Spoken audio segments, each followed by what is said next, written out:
Hello, I'm Jerry Bradley. This is number 0706, the Stuff File program with Peter Anthony Holder, and it comes to you right now. The following program is brought to you in living color. Now, it's time for an eclectic mix of interviews and some of the oddest news stories you'll ever hear. It's the Stuff File program with Peter Anthony Holder.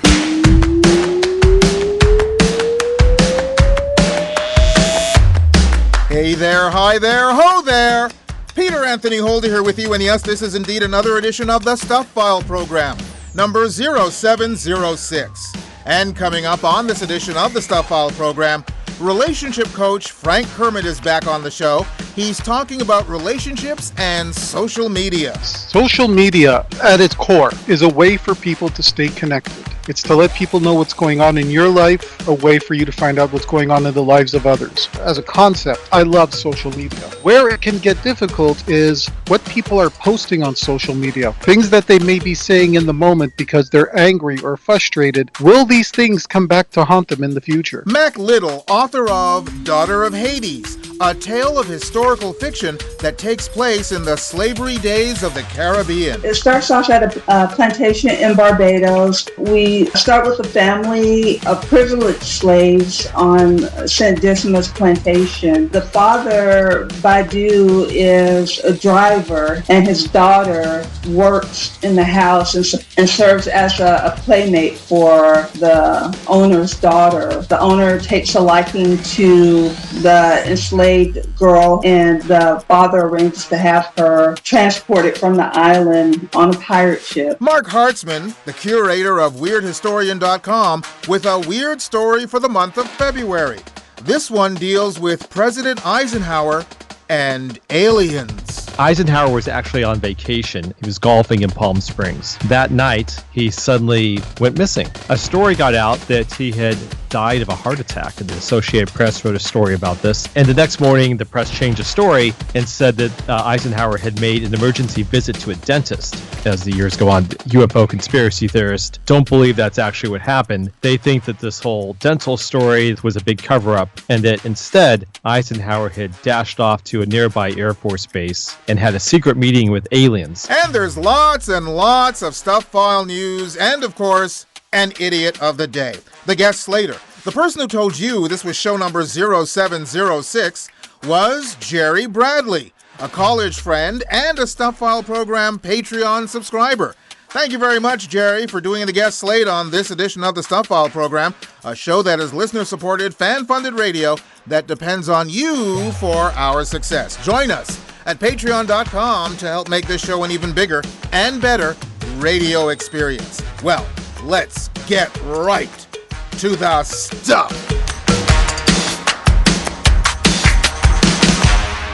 Want to know what stupid people are doing these days in the name of TikTok?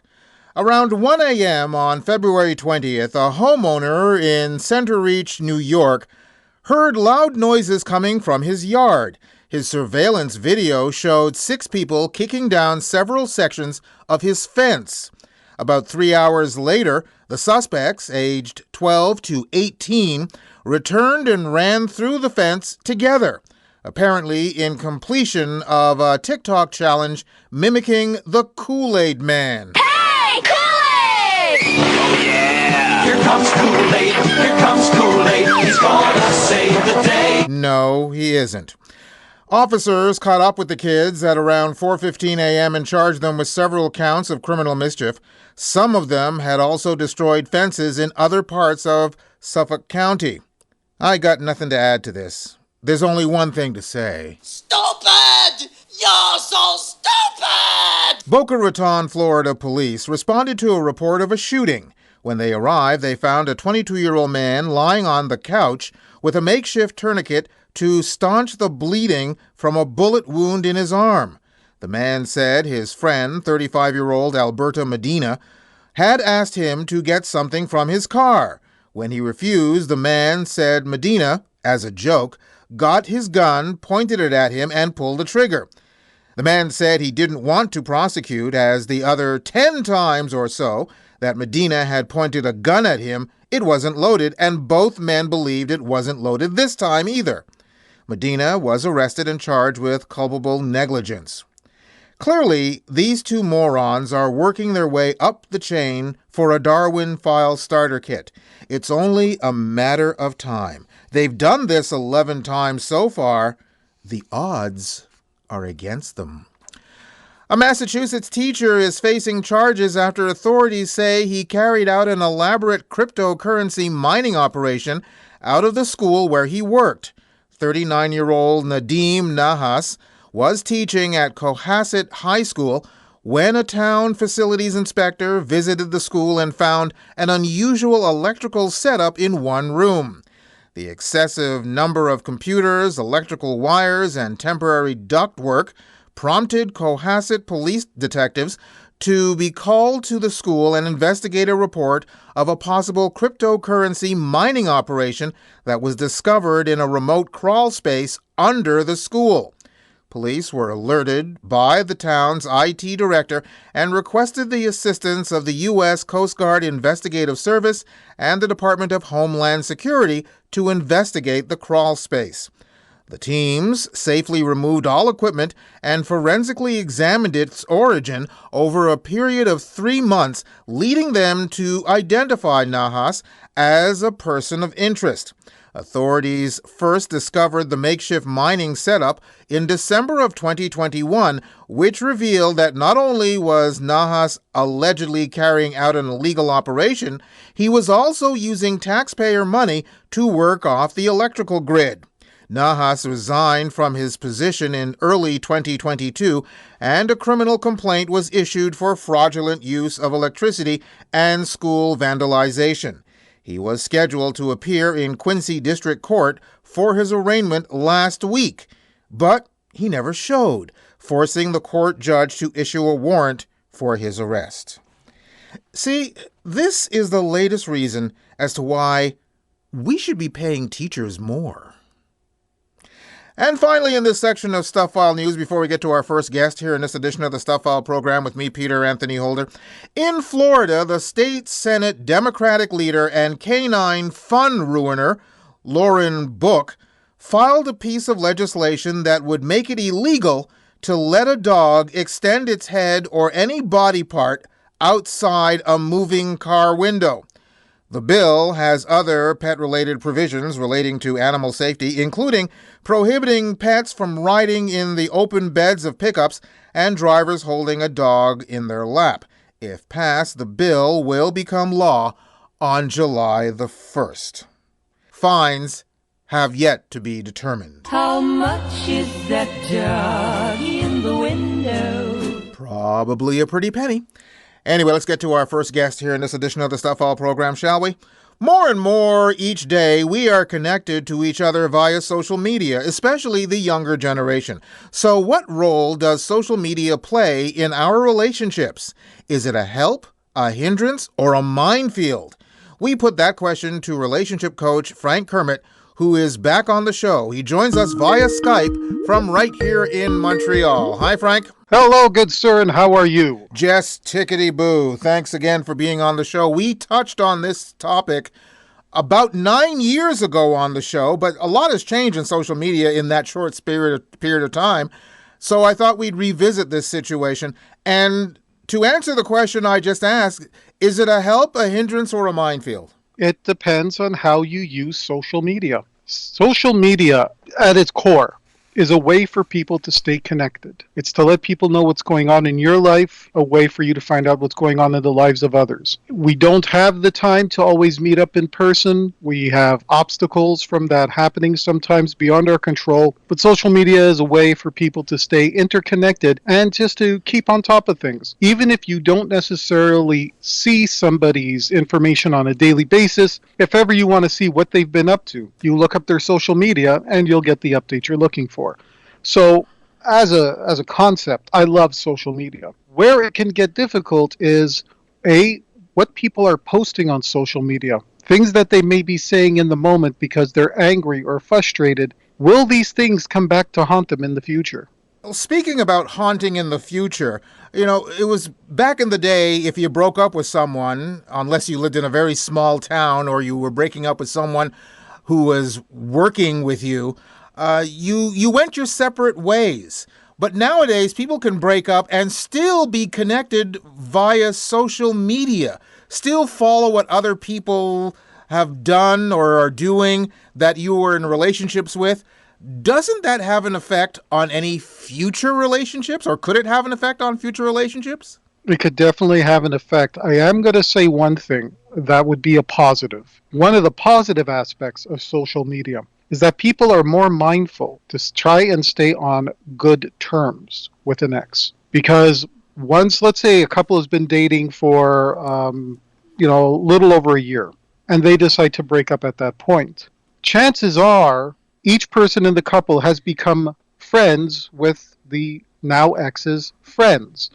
So they're all linked up on social media. Having that kind of social pressure also reminds the couple, look, even though you are not getting along right now, we all don't want to be involved in your breakup, and we just want to stay amicable with everyone. So in that way, social media can be a powerful tool to remind people that if you're going to break up with somebody, you should aim to be amicable. Well, that goes to a deeper question, and that is it necessary? And I'm not saying you be bitter rivals or you fight constantly, but is it necessary to not have a clean break, to simply say, I'm not good for you, you're not good for me, let's part our separate ways and go on in life? We don't need to be in each other's lives anymore via social media, because I'm wondering what effect that has on subsequent relationships. And I'm not saying my feelings in subsequent relationships, but the feelings of my new partner being constantly compared to what I was dating in the past, because we're still connected in some way. Okay, this is a very good question. So let's look at some of the options here. Option number one, for some people, they need that break. They need that distance. So it might be wise to say, look, maybe someday in the future, we'll be able to be friends. We'll be able to be connected. But for right now, it's too painful. So I'm going to block you. So that way I don't have to see anything coming from you, and vice versa. I'd ask you to block me as well, or don't block me, but I'm going to block you because I need time away to get over us.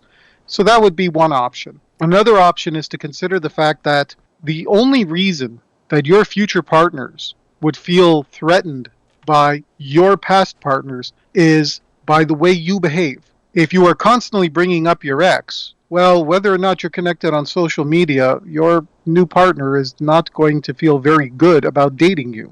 And if you have an overly involved connection to your ex, well, at a time when some people may have children after a breakup or a divorce, they need to stay connected for the sake of the kids. They need to know what's going on with their children. Do they necessarily have to be very linked on social media? Well, when you have kids in common, it might be a good parenting strategy. Oh, well, absolutely. When kids are involved, that's a given as far as I'm concerned. I'm just talking about people who were simply dating for a period of time, be it 6 months, a year, or 2 years, and didn't have any children and therefore didn't have any ties beyond their relationship. It can be a deterrent. It can be a deterrent for certain people who say, look, if you're connected with any of your exes, I'm just not going to want to deal with you at all.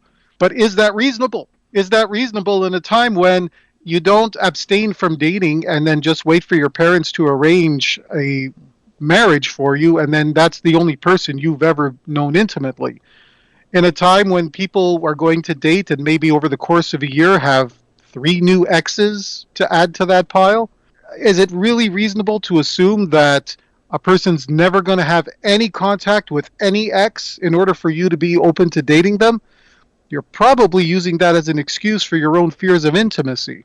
Now, if you have trust issues, if you have abandonment issues, then deal with those. What if you have competitive issues? And by that I mean, let's say person A breaks up with person B, but they still want to find out what person B is doing because person A feels that he or she needs to be happier than person B.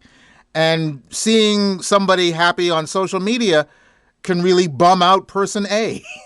Assuming person A came to me for coaching, I would bring up the fact that the only person that person A has to compare themselves to is where they were yesterday. That's it. To be better today than you were yesterday and to be better tomorrow than you are today. That's it. That's the only thing you're in competition with. And if somebody else's happiness or failure to be happy has that much of an impact on your life, you're focusing on the wrong thing. You're focusing outward. You need to focus inward for that.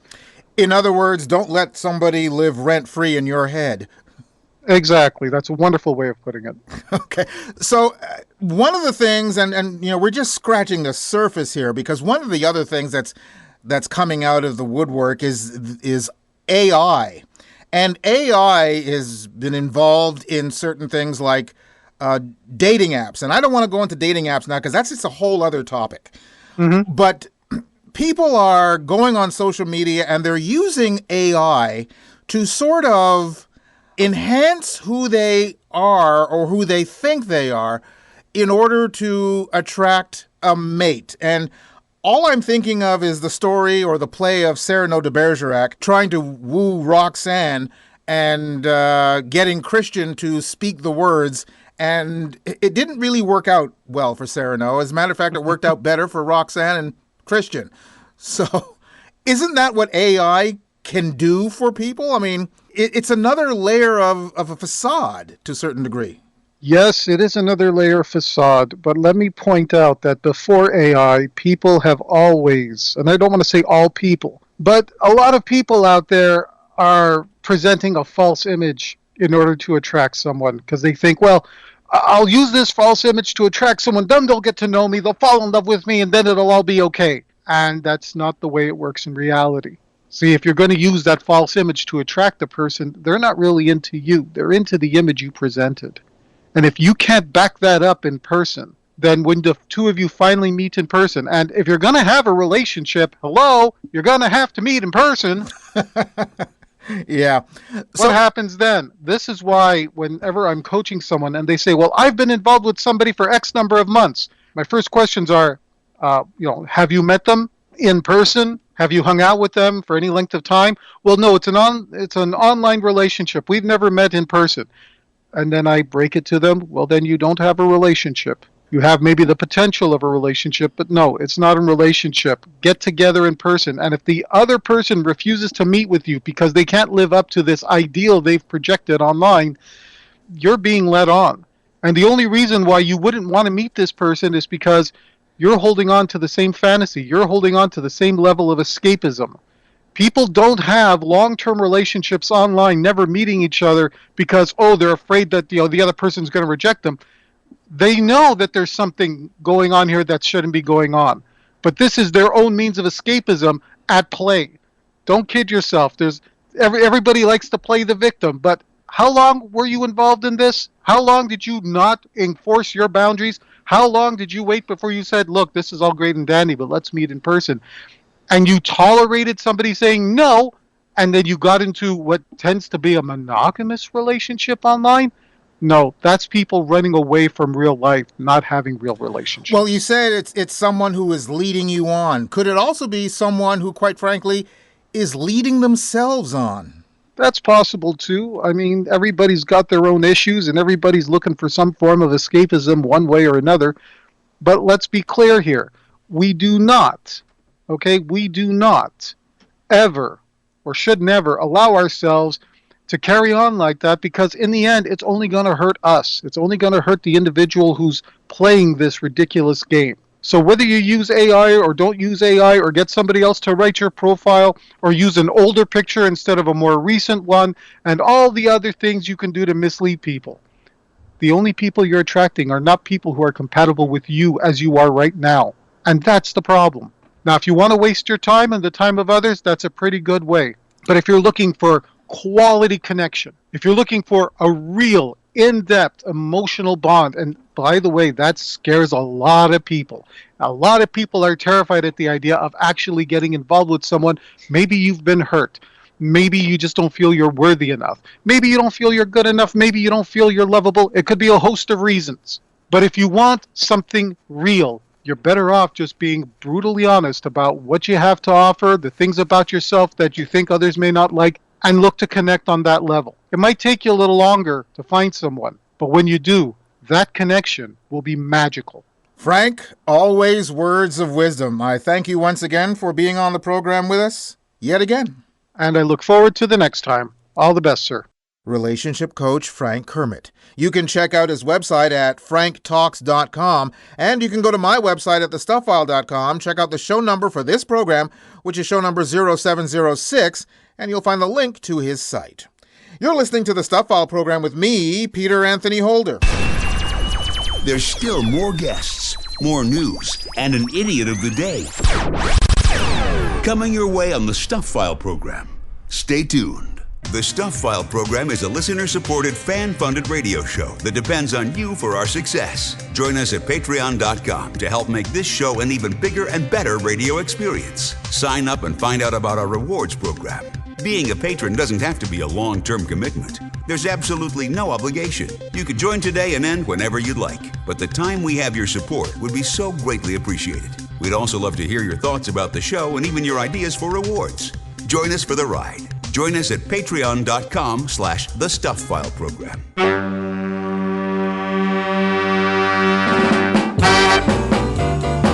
You're listening to the Stuff File program with Peter Anthony Holder, a show that perfectionists take with them everywhere, from point A to point A+. And still to come on the program, we'll talk to the author of Daughter of Hades, plus Marc Hartzman from WeirdHistorian.com is back with a weird story for the month, this one for the month of February. We also have an Idiot of the Day coming your way, and lots more Stuff File news right here, right now. Post-COVID carnival parades have resumed in Rio de Janeiro, Brazil, and one unnamed man was ready to partay. On February 19th, military police arrested a man wearing a 7-foot-tall inflatable penis costume and flip-flops. Let me repeat that. A 7-foot-tall inflatable penis costume and flip-flops. Actually, it's the flip-flops that annoy me the most. Nothing bothers me in the summertime more than the sound of flip-flops on hardwood floors or concrete. It's annoying. Anyway, he had allegedly been chasing women in the city center and acting suspiciously.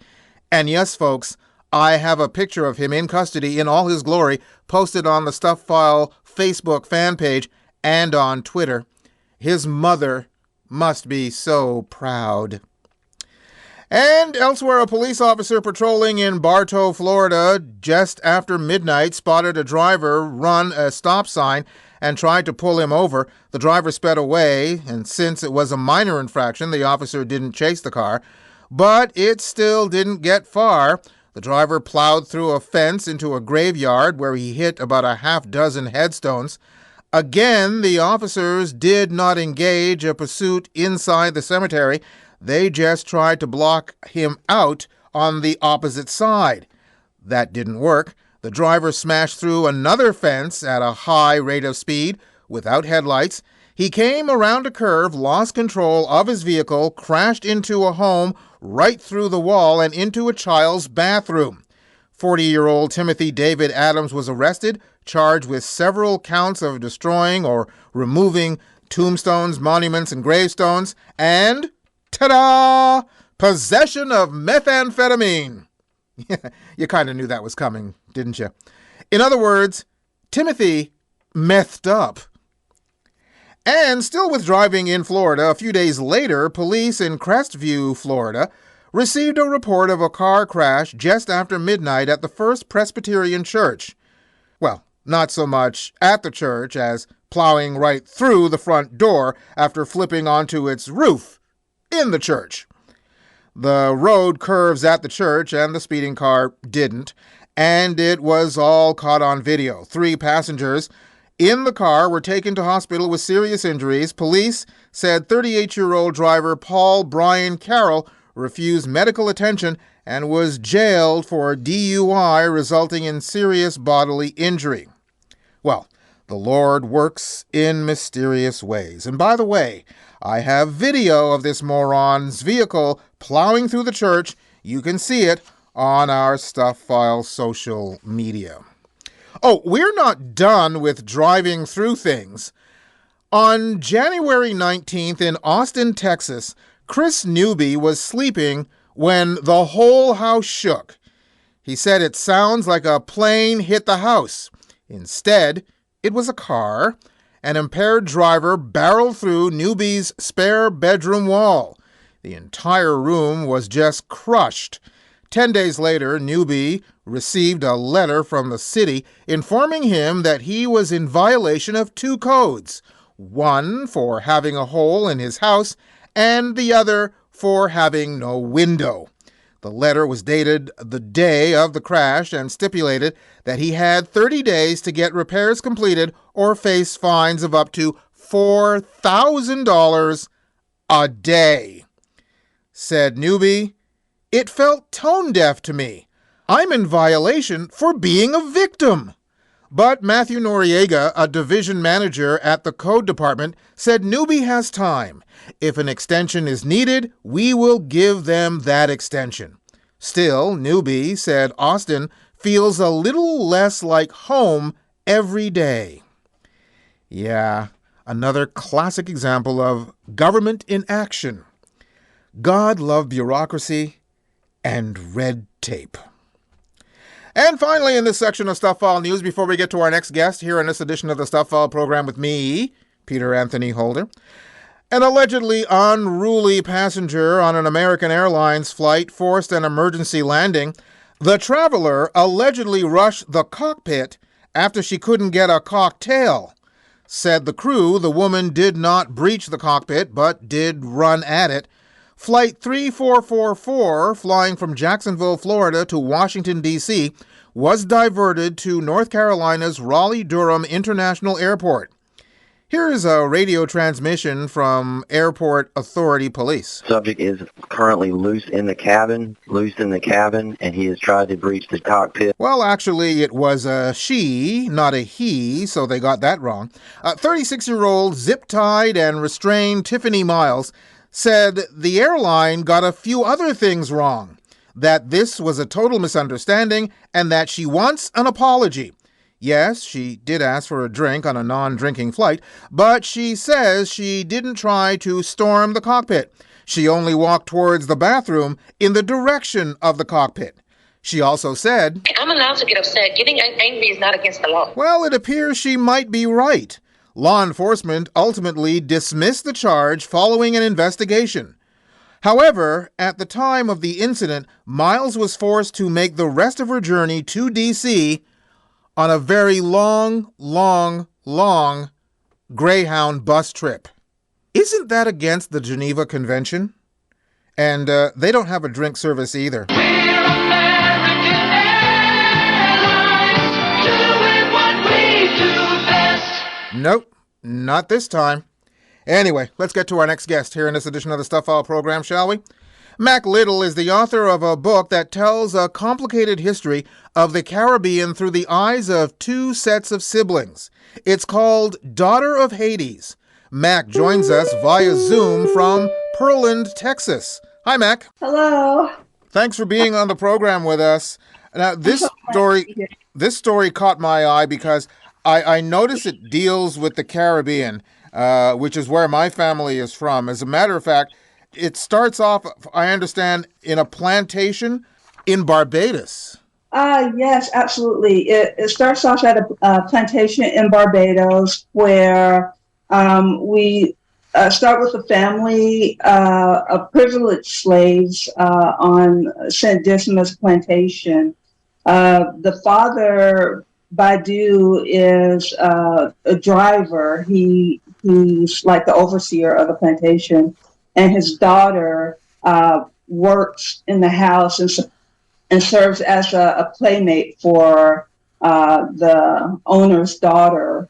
And the owner takes a liking to the enslaved girl and the father arranges to have her transported from the island on a pirate ship to another community of Maroons in Jamaica. What led you to writing a story like this? What was the impetus for it? A part of it is because I really enjoy, I enjoyed romance novels growing up. I really never saw any persons of color as the main character. And as my reading taste evolved, I really found that historical fiction thrilled me, but I always noticed that the characters who are persons of color are relegated to like the margins of the story or serve as a plot device. And a lot of times persons of color were left out altogether. And so a part of my mission is to entertain and provide escape, but also I want to reintroduce people to the presence of persons of color in history. And there were Black pirates, there were Asians in the Caribbean, but you never really hear about those in the popular stories that are being told today. The story or the title is Daughters of Hades. Where does the title come from and how does it play into the story? Basically, the name of the ship, the central ship that carries Denny to Jamaica to her freedom is the Hades. And the captain of the Hades has a deep affinity with Denny's daughter. He was a sailor on the slave ship that brought Denny's father to Barbados. And because of his shame for participating in the brutal transport of slaves to the Americas, he atones by swearing his fealty to Badu and his brother. And when Denny is brought on board his ship, he instructs his crew to look on her as his daughter. So that's how the Daughter of Hades kind of evolved from their relationship. The story is heaped in West Indian and Caribbean culture. How much research did you have to do to create this story? Tons of research. If you take a look at the bibliography at the back of the book, you'll see I had tons of resources that I drew from because I wanted to paint as accurate picture as I could of that time period. And I also wanted to respect the struggles of the Africans who were kidnapped and enslaved. So I wanted to try to get as much of it right as I could. And it was really an eye-opening experience. It changed me for this research that I did. Yeah, I have such a great appreciation and such profound gratitude for the struggles that my ancestors suffered to get me here. Even though it does take place in a dark moment in history, did you have the opportunity to travel to any of the places that you write about to do any personal and close research? I have not done any extensive traveling in the Caribbean. I visited Honduras, but basically most of my research took place through books, journal articles, YouTube, and Google Earth. I have spent some time in France where another set of my characters come from, two brothers who escaped religious persecution from France. They were Protestants in a Catholic country. And I did spend some time in the region where those characters are from, the Loire Valley in France. What is your background when it comes to writing? And, have you always wanted to be a writer? Was this something that was born out of you as in childhood? Yes, strangely. I feel like I've always wanted to be a writer. I've always loved stories, telling stories. I think when I was 12 years old, I grew up in Atlanta or in the suburbs of Atlanta. And the time when I was 12 years old, this was the same time that the child murders were happening. And I begged my parents for a typewriter so that I can write a book about it. I wanted that was the first book I wanted to write, was about the child murders, and I've never stopped imagining since then. I always kept journals, wrote stories, and rewrote a lot of the stories that I was reading, imagining where I could insert a person of color or someone that looks like me into the story. So I've always wanted to write, and that's why I went to college, but life got in the way. Well, speaking of college, you studied in international politics, and if I'm not mistaken, you also served in the Army. How do those things play into how you write and what you write? Well, it absolutely gives me a different it allows me to see different perspectives of history, of every story that comes out. In the United States, growing up, I was taught a version of history. When I went to Spain to study, I was able to see the other side of it, and it was eye-opening. It made me more objective. It made me question everything I heard until I could examine it from all its facets or aspects, I suppose. The book is entitled The Daughter of Hades.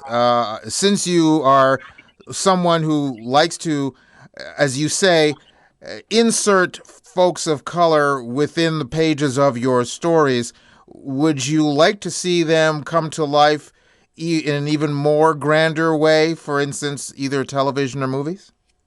Absolutely. I think my story would translate wonderfully into a television series. I think I even have some of the actors I want to play my characters picked out. So sometimes, in my quiet moments, I imagine, I imagine who I would love to play these characters. Have you sent a copy of your book to any of the actors you've envisioned as your characters? I haven't. I haven't. I'm not that bold. I should be bolder, right? Absolutely. Well, the book again is called Daughter of Hades. It's written by Mack Little. And Mack, I thank you very, very much for taking the time to be on the program with us. Thank you for having me. Mack Little, author of Daughter of Hades. You can go to my website at thestufffile.com, check out the show number for this program, which is show number 0706, and you'll find the link to Mack's site, plus links to either Amazon.com or Amazon.ca, where you can order her book directly. You're listening to the Stuff File program with me, Peter Anthony Holder. Got something for the mailbag? Drop Peter a line. He'd love to hear from you. Send your email to mailbag@thestufffile.com. And remember, stuff is spelled S-T-U-P-H. That's mailbag@thestufffile.com. Or catch up with him on Twitter or Facebook. There's more Stuff File coming your way in just a few moments.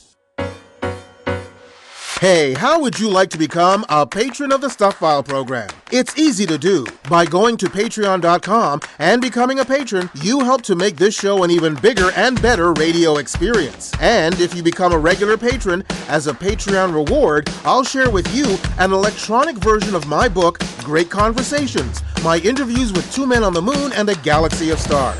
You've heard me say on many occasions about the myriad of celebrities I've had the chance to talk to that are contained in my book, which is published by Bear Manor Media. You've also heard me mention that some of the celebrities in my book, and many others, can be heard on our page at patreon.com. If you've been on the fence about joining Patreon, let me try to pull you over to our side. Join Patreon and claim your copy of Great Conversations, my interviews with two men on the moon and a galaxy of stars. Sign up at patreon.com/The Stuff File program.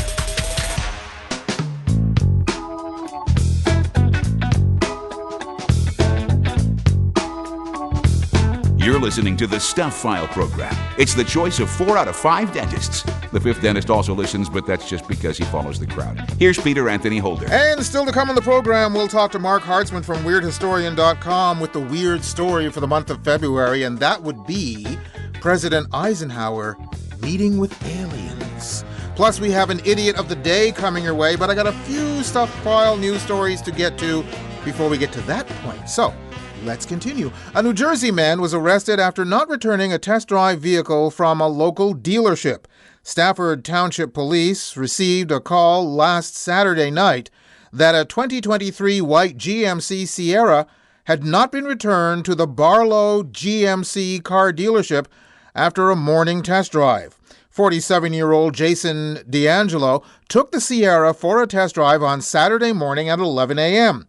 After the phone call, the Tuckerton Borough Police Department observed the SUV on Route 539 and they attempted to stop the vehicle.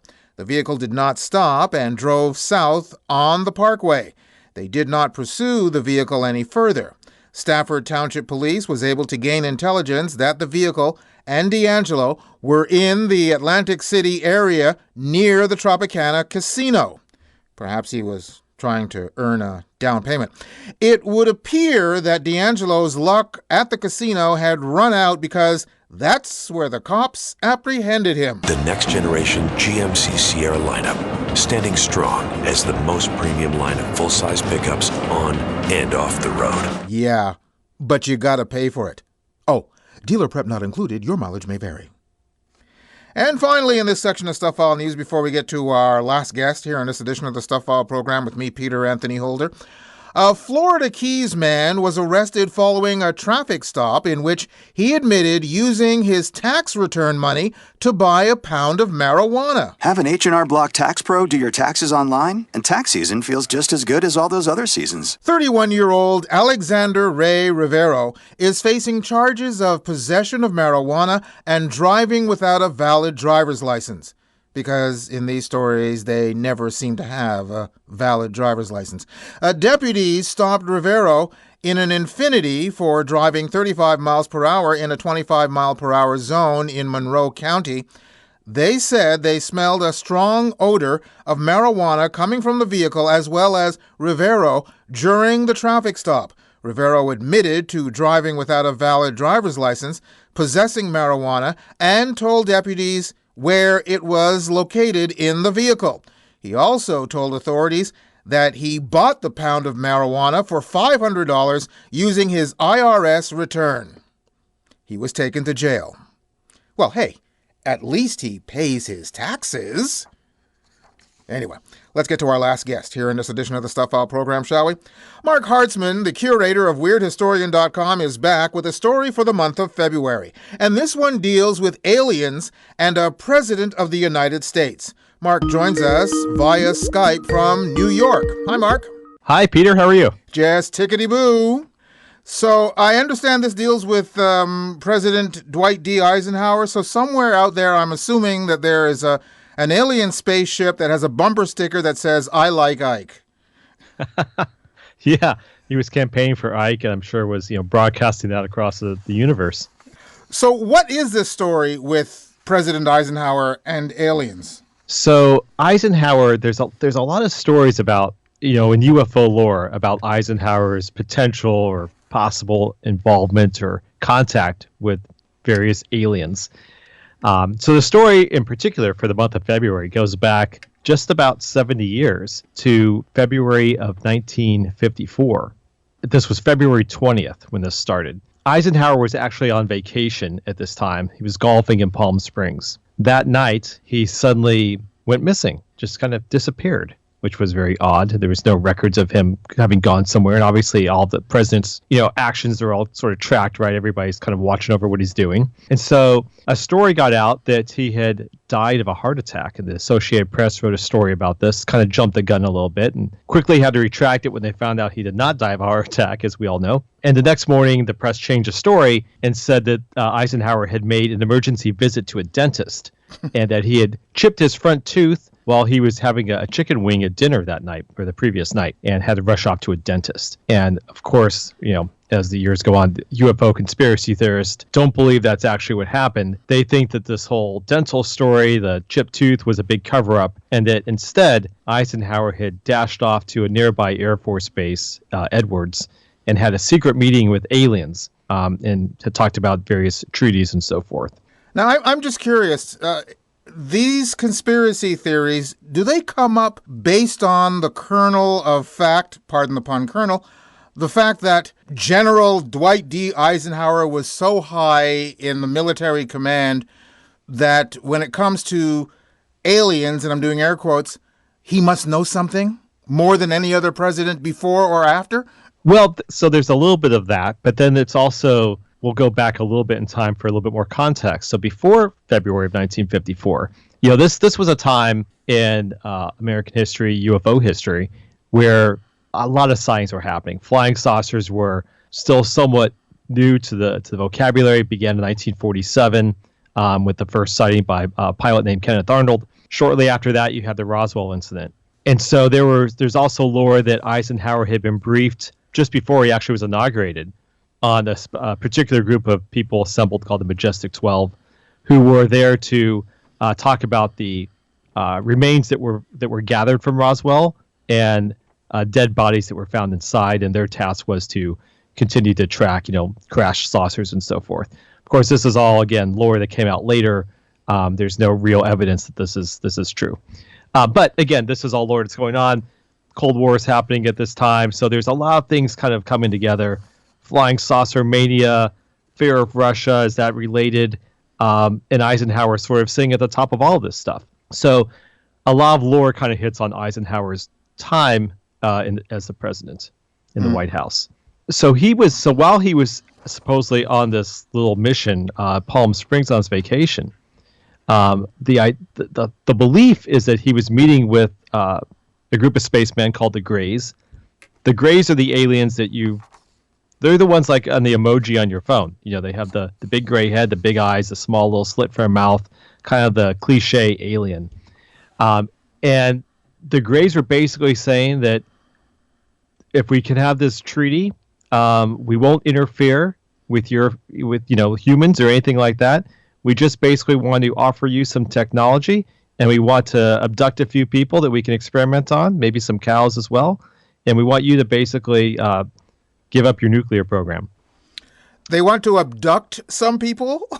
Yeah. This is in the treaty? Here and there. This is in the treaty? They'll return them, and they won't remember the events. That was the thing. Like, we'll abduct them, we'll do our probing, we'll send them back, no one's going to know the wiser. Everything's going to be fine, and we're going to give you all this technology, so it's all going to be good. So this is human-alien trafficking is basically what we're talking about here. Yeah, and what's kind of nice about this one is, at least in this case, the aliens weren't just going to like some random people in the backyard or something like that, scattered around the country. They went straight to the guy at the top. They said, okay, if we're going to do this, let's just go straight to Eisenhower. Let's do this thing properly and get it done. But of course, no treaty was ever reported. And were these humans supposed to be picked by the aliens, or was it part of the draft? I think it was up to the aliens, as far as I'm aware. As far as the lore goes, I don't think that Eisenhower got to put out an abduction draft unbeknownst to the abductees. I think it was at the aliens' choosing. And as I mentioned, they could also mutilate some cows if they needed to. Well, we do that every day. Yeah, so, why not, right? Just give us the technology. But Eisenhower turned it down, supposedly. Okay, I have to ask the question because, it's my job. Do we know why he turned it down? Well, now it's like complete speculation because, did any of this even happen, right? This is all sort of the lore. But I think, I guess the idea would be that Eisenhower wasn't going to be controlled by aliens. We're not going to let them tell us what to do. In fact, there's other stories that later, so this wasn't the last of the alien confrontations with Eisenhower. Later, there's other stories that came along, 1957, for example, that Venusian, who went by the name Valiant Thor, came to visit Eisenhower, met with Nixon as well in the Oval Office. And again, they were trying to find a way to, create peace around the solar system. and they want to again help with all their advanced learnings and make us better people, all those good things you'd want. But again, nothing ever happened, and eventually Thor went home, and that was that. And there's no recording of Thor because this is before the time when Nixon was in the tapes. Yeah, it's before that, exactly. Just a few years before that. Just a few years. Unfortunately. Yeah. Could have put those to good use. Yeah, but there is a book on it called Stranger at the Pentagon, which was written by a man whose name was Frank E. Stranges, which is also interesting. But all this is the lore is kind of fun. It's interesting. It's like I said, it's all, many people believe this, many people do not.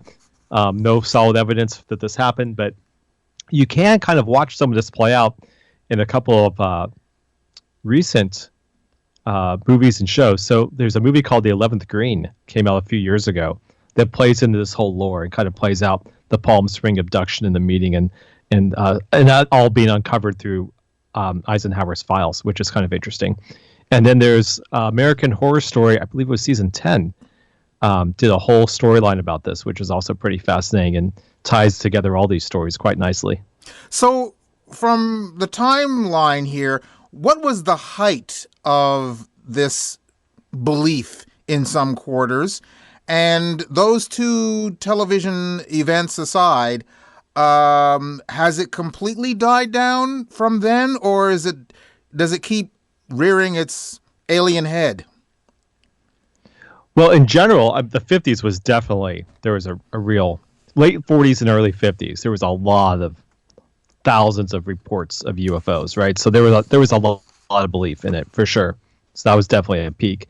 But it hasn't really died down in the fact that people believe that there's something out there. Of course, there's all the stories happening now. I mean, just a couple of weeks ago in the news, there were 3 UFOs shot down, one over Canada, one over Alaska, and one near Michigan.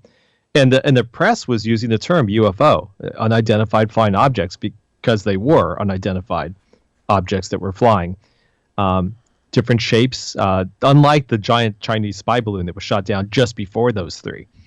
These 3 were a bit more puzzling as to what they were. And now the government is saying that they've given up on the search for the pieces that they shot down. So now you just have what the pilots have described, as spherical objects, no visible signs of means of propulsion.